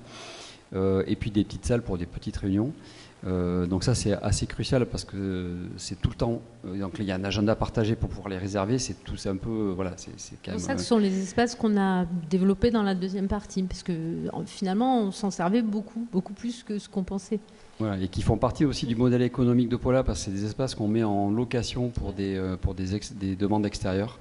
Notamment les grands espaces, ceux qui ont vu sur Garonne, on a beaucoup de gens qui viennent passer la journée ou la demi-journée pour des séminaires, des AG ou autres, et qui louent ces espaces-là. On a 2 espaces d'exposition qui sont contigus, le Polarium et la petite galerie. Donc c'est en lien avec le jardin, avec l'espace extérieur, la terrasse et le bar. Donc ça c'est vraiment la partie publique, événementielle, pour les vernissages, etc. 2 autres espaces de diffusion hyper importants aussi dans le fonctionnement du lieu, parce qu'il se passe tout le temps des choses, et c'est aussi des lieux qu'on met en location, les bancs publics et le nouvel espace, la grande halle, une halle d'essai, bon, tu as parlé de la halle d'essai, un centre de ressources, ça c'est une fonction qui est nouvelle dans Paula, la cantine, 120 mètres carrés. Peu petite, elle va être petite là. Cet hiver, ça va être, on va tester à être tous les nouveaux dedans là. Une boutique qui fonctionne plus pour l'instant, qu'on a mis un peu en stand-by faute de modèle économique pour la faire tourner en fait. Il n'y a pas assez de ventes et on n'est pas encore assez identifié comme un lieu où on peut venir acheter des objets d'art. La buvette, donc ça c'est tout l'extérieur, la buvette, le jardin et la terrasse. Donc là, on a la liste de toutes les structures résidentes, donc ce qu'on appelle nous les habitants, donc les structures résidentes de Paula, on est 30 à ce jour, et puis les artistes, donc là c'est les artistes qui sont en temporaire, donc qui sont là pour 3 ans maximum. Oui, mais ils sont là. Ils sont du coup dans la colonne, voilà. Parce qu'en fait, ça a toujours été un grand débat dans Paula, pourquoi les structures sont là en permanence et pourquoi les artistes en temporaire. Gros débat, du coup on a un peu assoupli cette règle. On a mis en place cette règle-là dès le départ en se disant qu'il fallait des structures pérennes, solides pour faire tourner le lieu, et qu'il fallait être accueillant pour les artistes qui avaient toujours besoin d'espace, parce qu'on avait tout le temps des demandes, et qu'on sait qu'il y a beaucoup d'artistes aussi qui sont dans des trajectoires, ils n'ont pas forcément vocation à rester 3 ans au même endroit, ils ont besoin après d'espaces plus grands, ils vont ailleurs, etc. Donc il y a aussi un mouvement de déplacement géographique des artistes qu'on voulait aussi prendre en compte, et pour aussi envoyer le message que Paula était un lieu ouvert et qu'il y avait du renouvellement. Voilà. Mais malgré tout, on a des artistes qui ont souhaité rester, du coup ils sont passés de l'autre côté, et du coup qui ont aussi libéré la place pour d'autres. J'ai oublié la pépinière aussi, on a quand même un espace pépinière à Paula qui accueille des jeunes structures sur 3 ans, ou avec quasi pas de loyer, un accompagnement administratif, juridique, voilà, pour les aider à se structurer pour démarrer le Copola. Ah, voilà. Donc, Monsieur nous avait posé la question du budget. ouais, et bien voilà, on y vient. Il n'y a pas tous les chiffres, mais j'ai essayé de mettre quelques chiffres clés quand même. Donc déjà, 6 mètres carrés, on l'a dit, 150 personnes, donc habitants au total, donc qui sont jamais là en simultané, évidemment, mais l'ensemble des gens qui travaillent à la fois dans les structures et les artistes, ça représente à peu près 150 personnes. Un estimatif d'à peu près 50 000 visiteurs par an, ce qui n'est pas énorme.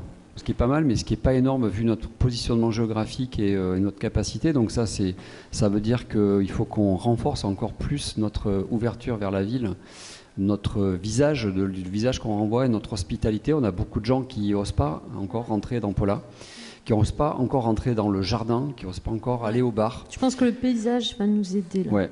Alors c'est vrai qu'on est dans un paysage un peu dévasté autour pour l'instant, et qui fait que c'est pas forcément invitant, et les gens se demandent s'ils ont le droit d'être là, quoi. Donc, Et puis tu vois, toute la question des voitures aussi, devant et tout ça, quand on va planter, je pense. Budget de travaux, 6 millions d'euros, donc 1 000 € du mètre carré.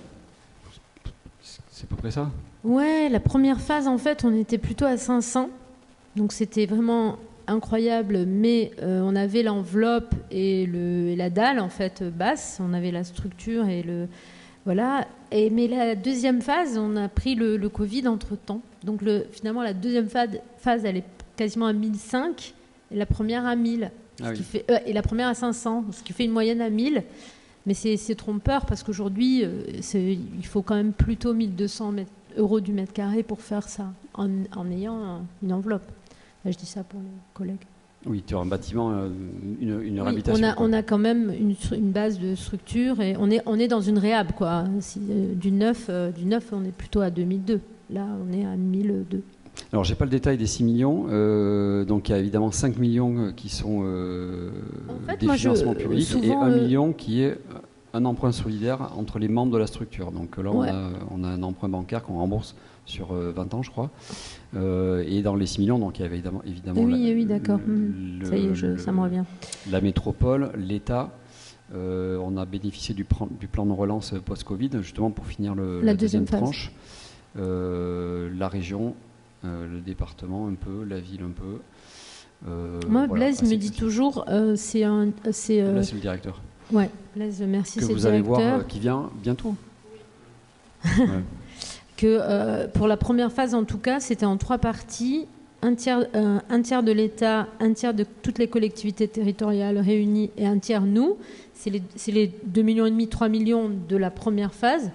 Et c'est pour ça qu'il y a 1 million d'emprunts, parce que c'est nous, c'est ce tiers-là. Tandis que la deuxième phase, en fait, elle est toute financée par le plan de relance qui nous injecte à ce moment-là 2,5 millions pour faire la deuxième phase de travaux. Voilà. Le budget de fonctionnement de Paula annuel, c'est à peu près 1 million d'euros. C'est une équipe de 10 personnes. Et dans ces 1 million d'euros, c'est à peu près 60% d'autofinancement. Donc le reste, c'est des subventions publiques de fonctionnement ou de projets annuels. Donc ça veut dire qu'on est quand même dans une forme d'autofinancement qui est assez, dans un niveau d'autofinancement qui est assez élevé et qui augmente parce que les subventions baissent. Qu'il va falloir faire augmenter. Et qu'il va falloir faire augmenter. Donc là, on doit s'atteler à trouver des solutions économiques qui sont un peu contre nature par rapport parfois à notre objet, mais où il va falloir qu'on trouve des solutions pour pallier à la baisse des financements publics. Donc l'autofinancement, c'est quoi? C'est les participations aux frais de l'ensemble des structures qui payent pour les espaces occupés. C'est les privatisations. Donc on peut avoir des entreprises qui viennent faire un séminaire ou des associations qui viennent faire une AG, un lieu pour des tournages de cinéma, des choses très, très diverses. Et puis le reste, c'est évidemment le bar pour les événements qui fait partie aussi du modèle économique. On a mis aussi le chiffre d'affaires cumulé de l'ensemble des structures pour donner un peu l'image économique globale de ce que représente Paula. Donc c'est à peu près 8 millions d'euros.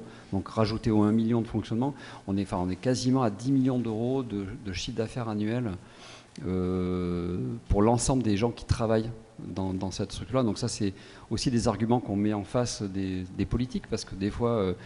ils ont l'impression que, notamment quand à un moment donné, ils nous disaient bon, mais là, il faut partir. On leur disait, mais vous vous rendez compte quand même qu'ici, il y a 60 emplois. On met à la rue comme ça, du jour au lendemain, 60 personnes. Mais dans quel autre secteur d'activité on se permettrait de faire ça, quoi? Nulle part, voilà. Mais là, dans la culture, visiblement, ça pose moins de problèmes. Et puis, pour terminer, les prix au mètre carré. Quand on vient à Paula, en tout cas quand on fait nous un appel à candidature pour des nouveaux arrivants, donc les prix actuels c'est 15 € du mètre carré quand on est en permanent, voilà, une structure permanente qui veut venir à Paula, ce qui représente à peu près 186 € pour 10 mètres carrés et 945 € pour 60 mètres carrés pour les plus grands bureaux. 10 mètres carrés, c'est à peu près un poste de travail dans un coworking. Autour de Bordeaux, il y a pas mal dans Bordeaux, autour de nous, il y a pas mal de coworking. On est plutôt entre 300 et 400 € le poste de travail. Donc là, on est quand même 2 fois moins cher, minimum. Et donc ça, c'est aussi une politique, évidemment, de Paula, d'avoir des prix hyper accessibles par rapport à ce qu'on peut trouver autour, sachant qu'en plus de ces tarifs-là, on a accès gratuitement aux espaces partagés, donc que ce soit les espaces d'expo, que ce soit les espaces de formation, de réunion, le centre de ressources. Voilà, tout le reste est gratuit, y compris en tout cas dans le tarif. Bon, il n'y a pas d'autres frais cachés, on va dire. Il n'y a pas de petit astérix. Et puis donc pour les artistes, donc ceux qui sont là en temporaire, donc 3 ans, la politique c'est 2 fois moins cher. Donc on est à 7,50 € du mètre carré à peu près. Voilà. Et je crois que j'ai tout dit. Ouais, Après, on a des photos. Donc là, c'est le. Ça, c'est la première phase. Ouais, c'est la première phase. On voit encore la tour là qu'on a dû démolir. Ça, c'est le Polarium, donc le lieu d'expo, avec la petite galerie qu'on voit pas qui est dessous. Le jardin, avec la façade aussi qu'on a vraiment pensé aussi comme un support d'exposition. Donc il y a, alors c'est pas aussi fréquent que dans l'espace d'expo du Polarium, mais il y a une fréquence d'occupation de la façade, donc notamment récemment avec The Donald's World de Julie Chafford et j'ai oublié son nom, autour des mots interdits par Trump. Voilà une super expo. La terrasse avec la vue, le coucher de soleil magnifique sur Bordeaux et la Garonne. Un des espaces de diffusion avec la grande halle qu'on appelle les bancs publics, donc qui est un espace super pratique pour plein de formats de conférences, de performances comme on voit ici, ou de projections ou autres, qui, contrairement à la grande halle, ça c'est la première tranche de travaux, n'a pas pu bénéficier d'un traitement thermique et acoustique. Donc on doit s'adapter, c'est aussi la frugalité du bâtiment, de la réalité de ce qu'est Paula, c'est-à-dire que l'hiver il fait froid, l'été il fait chaud, et l'acoustique n'est pas terrible. En tout cas dans ces espaces-là. Mais on fait plein de choses. Ouais, quand même, ça dépend ce qu'on y fait. Ouais. En fait, on sait qu'on va trouver pas forcément les meilleures conditions thermiques et acoustiques, mais on peut faire plein de trucs. Ouais. Voilà. La grande halle, où là, c'est super confort pour pouvoir travailler ou faire des moments de diffusion en public, dans des conditions qui sont acoustiquement nickel, avec le chauffage et tout, avec malgré tout une passerelle où on a tout Paula qui traverse en permanence, mais ça c'est super. Non, ouais, mais c'est super. En plus tu tenais vachement à la passerelle, parce que nous, moi j'avoue, ça m'a simplifié la vie, notamment vis-à-vis des pompiers, qui quand ils vont venir vont vraiment beaucoup nous embêter, mais je me souviens qu'il a rien lâché sur la passerelle auprès de Samira pour qu'en fait on ait une cool imbrication des fonctions et que que ça soit une expérience spatiale aussi Paula, c'est-à-dire que quand on passe d'un espace à un autre, points de vue, voilà, on est des points de vue, on comprenne ce qui s'y joue, ce qui s'y passe, etc. Ouais. Des transparences, quoi. Ouais. Voilà, là, pour la petite histoire, c'est l'Assemblée Générale de Superville, dont j'en ai parlé au début, tout le rassemblement des collectifs d'architectes qui s'est tenu à Paula cette année. La cantine. Pendant une séance de concertation. Ouais. Donc c'est pas la cantine, enfin là. Oui, ça s'était transformé. Ça c'est l'ancien atelier Zebra 3. Ouais. L'atelier de sérigraphie. Qui a toujours été là. Voilà, qui était là avant qu'on arrive. Qui était là avant nous.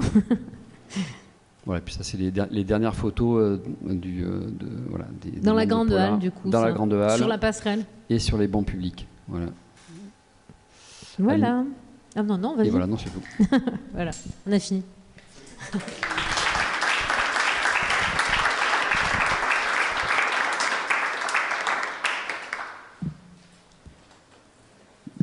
Vu l'heure qu'il est, je propose qu'on ouvre directement les questions au public. Merci beaucoup pour cette présentation extrêmement détaillée où on aura l'occasion de discuter, j'espère, dans les détails de pas mal de choses après. Est-ce que vous avez des questions ? C'est toujours la première question qui est difficile. Hein trop facile. Pourtant, il connaît bien, mais il a quand même des questions. Non, j'ai pas de questions, mais je voulais témoigner. Déjà, je suis très heureux que vous fassiez cette présentation ici, parce que Lieu commun est un peu structure sœur, non pas de Paula, mais de Zebra 3, donc une des structures cofondatrices de Paula. Moi, je suis président de Zebra 3, et Frédéric Latérate, qui est venu mardi, est le coprésident de Lieu commun. Et j'ai fréquenté Paula avant même que Paula naisse. Et j'en suis un usager en tant que public, pour y voir des expositions. En tant qu'artiste, j'ai exposé à Paula, j'ai fait des commissariats à Paula. Qu'est-ce que j'ai fait ? Et donc, via la présidence de Zebra 3, j'ai vraiment suivi ce fonctionnement. Et c'est pas pour rien que c'est un modèle pour nous, et d'avoir assisté à toutes ces étapes. Comme tu disais, Samira, les phases de construction quai de Brazza, d'aménagement, et effectivement le Zebra qui était... D'ailleurs, en fait, j'ai jamais connu le collège, donc l'avant-dernier lieu, parce que Zebra était déjà à Brazza, quoi. Et ce que tu disais, Yvan, par rapport au parc qui est en cours d'aménagement, ce qu'on voit avec ce type de lieu, c'est la dimension professionnelle, évidemment, la dimension en direction des publics, et surtout l'impact sur la ville à l'échelle de l'urbanisme, et de voir l'art se faire, pas que, enfin, au-delà de l'art, l'architecture se faire pour les publics et les politiques, fait qu'il est plus facilement immisçable dans le quotidien de la ville, des habitants, des citoyens. Et c'est vrai que ce serait génial que Paula déborde, habite le parc, ce qui se fait déjà de façon...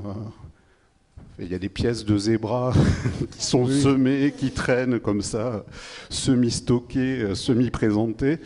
On le sait, dans ces lieux fabriques, il y a toujours des... Enfin, la fabrique, c'est du temps.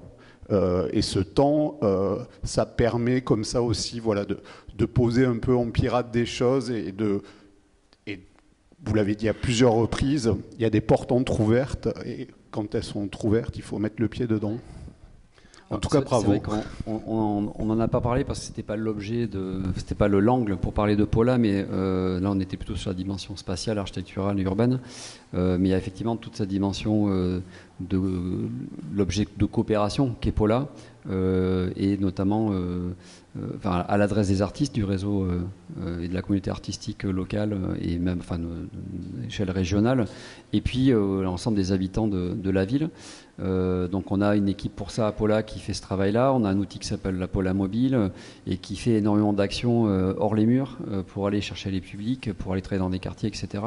Donc il y a toute cette dimension-là voilà, de coopération et de lien au territoire. Donc j'imagine que Blaise et Magali aussi qui viennent, c'est vrai.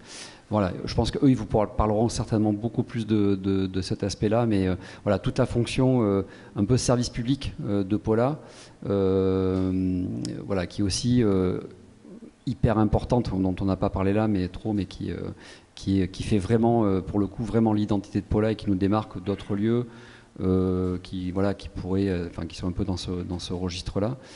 Et c'est malheureusement ce qui est le plus dur à défendre en fait, et le plus dur à expliquer auprès des collectivités.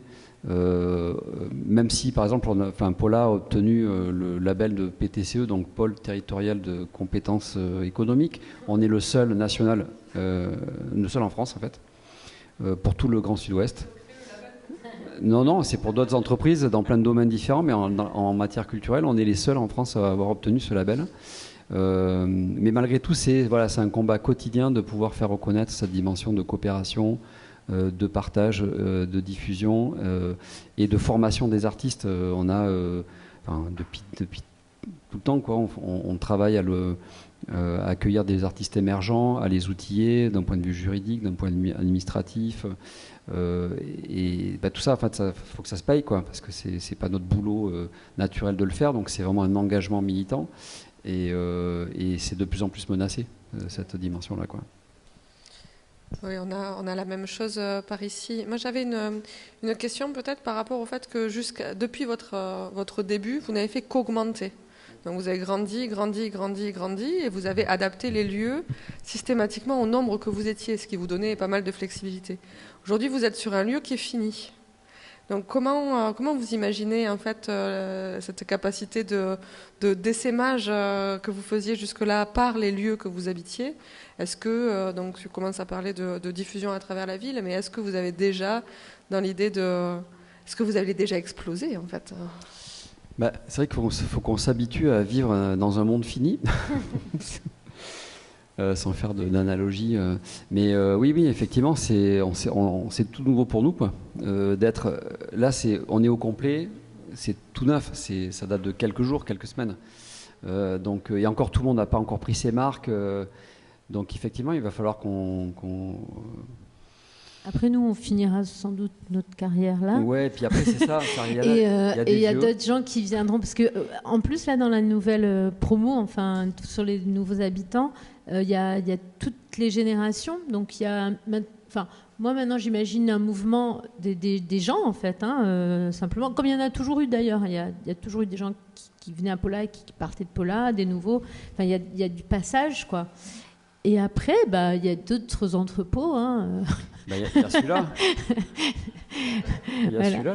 Il y a celui-là. Un jour, ça va s'arrêter l'activité. Là, il y a du potentiel. Là, il y a de la place. Puis il y en a encore un autre plus haut. Donc après, voilà, nous. Après, il y a ce qui est hyper intéressant aussi, moi, je trouve, dans cette aventure, c'est ce qu'on fait ici, d'ailleurs, en venant, c'est de transmettre l'expérience que ça a été et pour presque. Et on n'est pas les seuls à avoir fait ça, donc pour que d'autres personnes fassent la même chose, parce qu'en fait l'idée, elle est quand même relativement simple, c'est de se mettre ensemble pour être plus fort et pour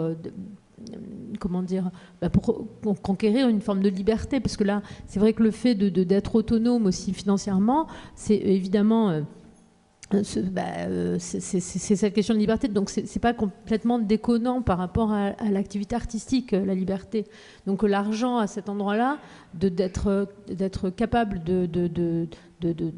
d'en générer autrement que par du commerce à but purement lucratif, mais vraiment pour continuer de faire ce qu'on pense utile qu'il soit fait. C'est rien de plus que ça, et ça paraît quand même encore très sensé.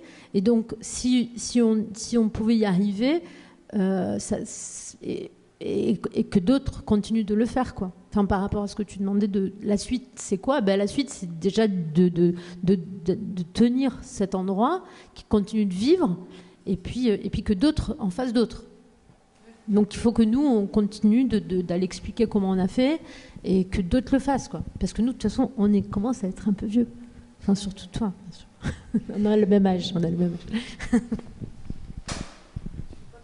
Ah ouais. Merci pour cette belle présentation.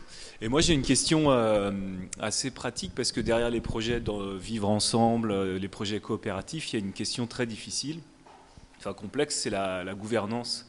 Et j'aimerais bien que vous nous en parliez, comment on prend des décisions et comment sont organisées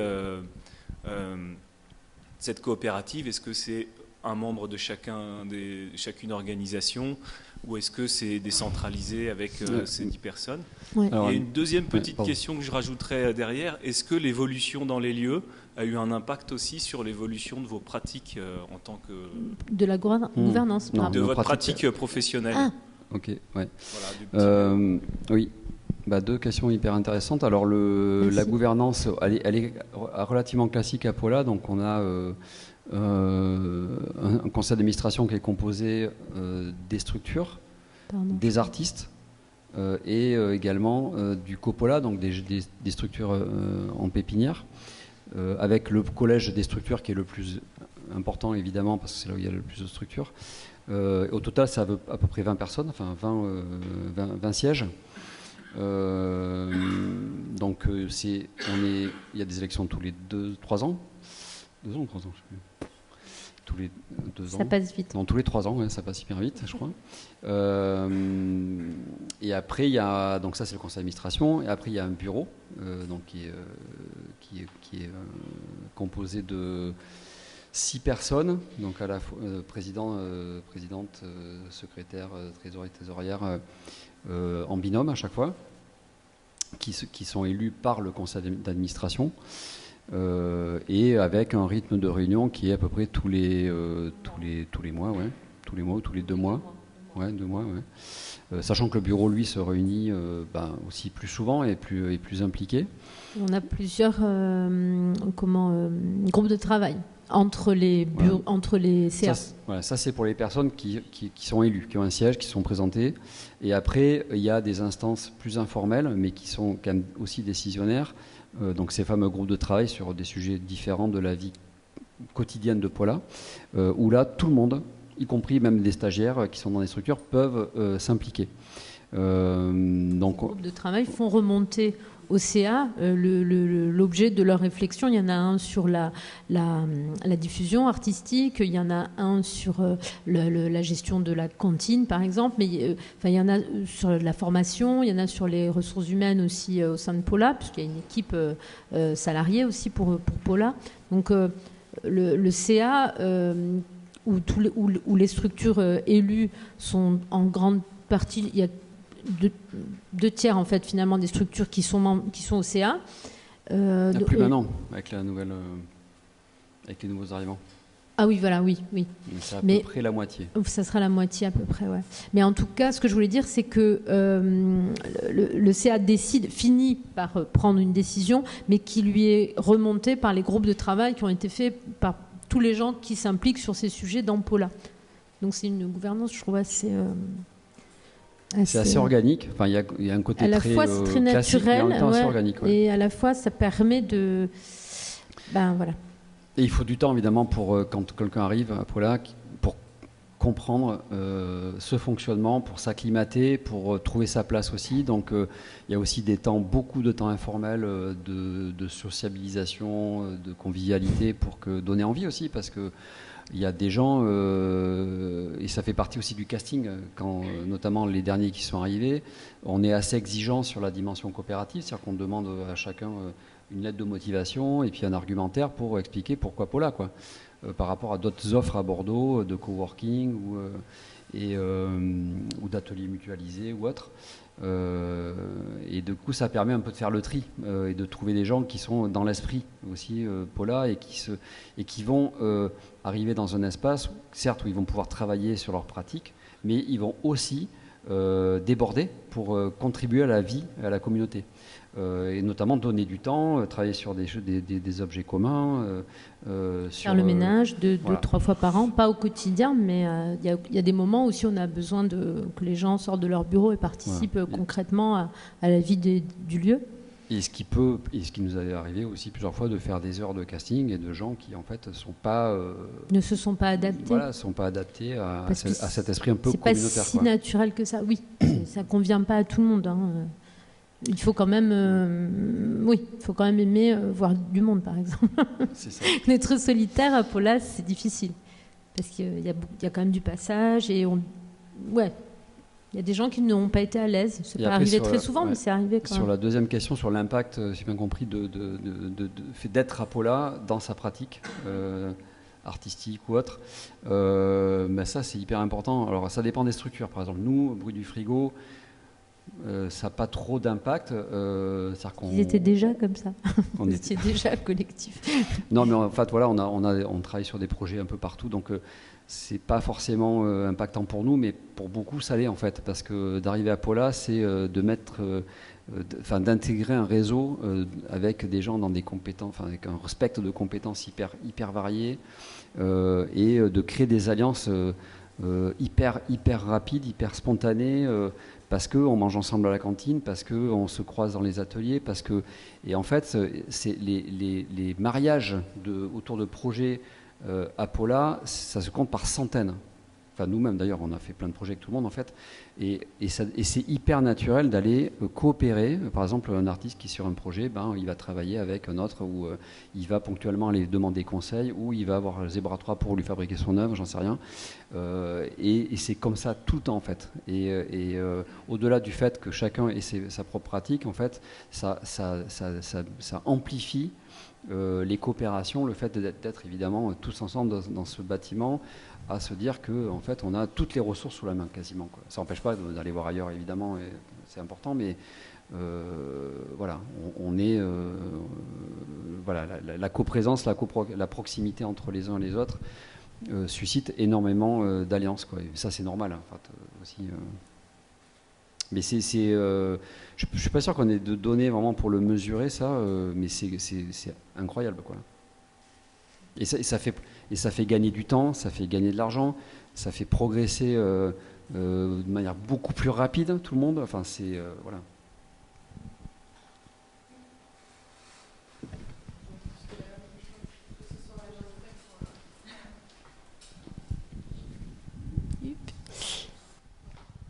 je vais me rapprocher.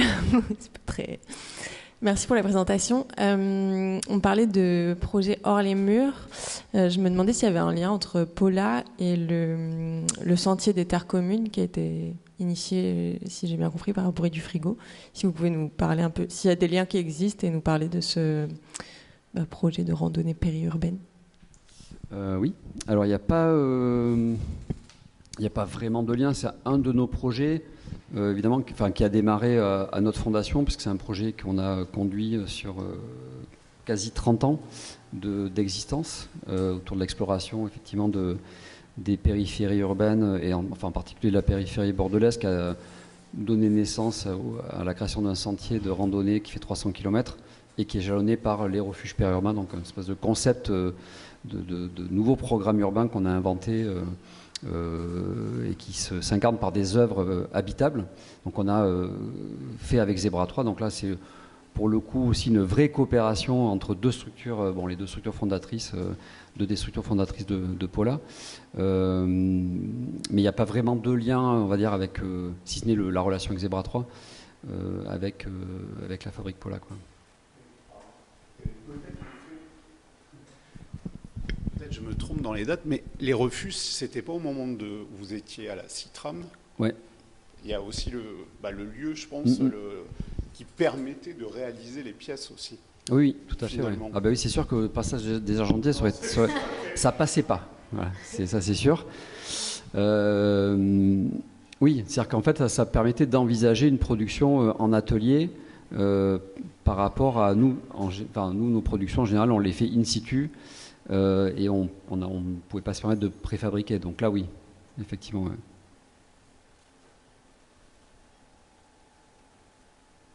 Alors pour ceux qui... Peut-être on peut mettre une image pour ceux qui... Donc c'est 15 boucles jointives qui font, quand on les additionne, font 300 km et explorent toute la périphérie bordelaise et sont du coup jalonnés par ces refuges qu'on peut voir ici, qui ont été produits, conçus alternativement par Zebra 3 et nous sur les premiers. Et à partir du 6e, on a commencé à inviter des artistes, designers ou architectes à concevoir les suivants. Voilà. Donc c'est gratuit, on peut réserver, ça fait 10 ans que ça existe, c'est à peu près 10 000 personnes par an qui utilisent. Et c'est toujours plein tout le temps. Voilà, vous avez des images.